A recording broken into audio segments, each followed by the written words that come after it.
In our next story, we will be showing you a picture first. This is how the Pakistani passport looks. The first page says that the passport is valid for all countries of the world except Israel. This also sums up the relationship that Pakistan shares with Israel. There is none. Pakistan does not recognize Israel. It's a fierce advocate for a Palestinian state, and anti-Semitism is rampant in the Pakistani society. So, a recent visit by a delegation of Pakistan expats to Israel that has now sparked controversy. What has further fanned the fire here is a comment by the Israeli president. Let's just break that down for you. A Pakistani delegation was in Israel 2 weeks ago. It was headed by a lobbyist. The delegation had business owners, journalists.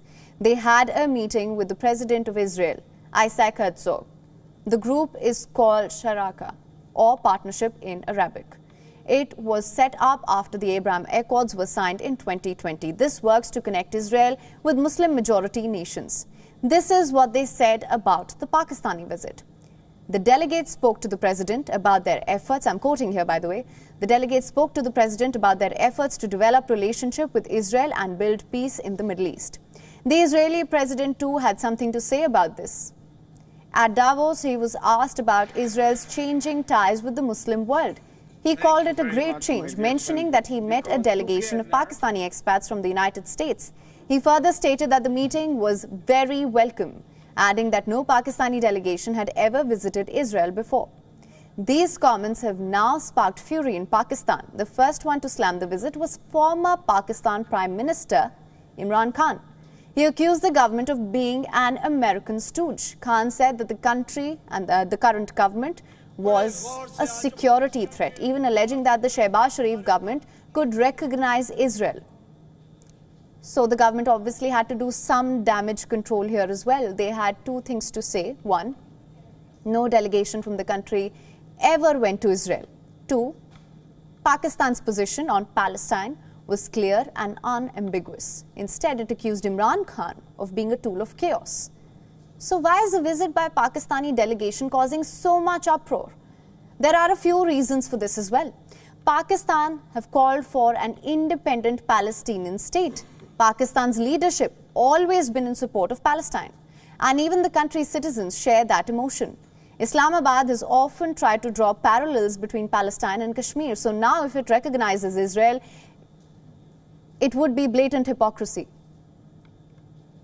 The second is Pakistan's relations with Iran. Pakistan shares borders with Iran. The two countries are working towards better relations. Pakistan's foreign minister even visited Tehran earlier this year. So Pakistan cannot be seen cozying up to Iran's enemy, number one, right now. The third reason is, the other reason actually, is Pakistan's society itself, anti-Semitism rampant in the country. The 1980s, that was a chapter of horror for Pakistani Jews. This is when Zia-ul-Haq ruled Pakistan. He was a hardcore Islamist. During this time, Pakistani Jews were targeted, discriminated against. The Jewish community in Pakistan has been decimated. By some estimates, only 200 Jews still live there. But this does not mean the two haven't had covert relations. General Zia-ul-Haq once called Pakistan and Israel ideological twins. He even opened a back channel between Mossad and the ISI. Then in 2003, then Pakistan President Pervez Musharraf called for bilateral engagement. He thought good relations with Israel could serve as counterweight to India. 2 years later, the foreign ministers of both Pakistan and Israel met in Turkey. The meeting between Khurshid Kasuri and Silvan Shalom was termed as a major breakthrough. But since then, the calls to normalize ties, they have subsided. Until recently, given the recent uproar, it looks very unlikely as well. So while the winds of change may be blowing across West Asia, but in Pakistan, these winds have whipped up a political storm.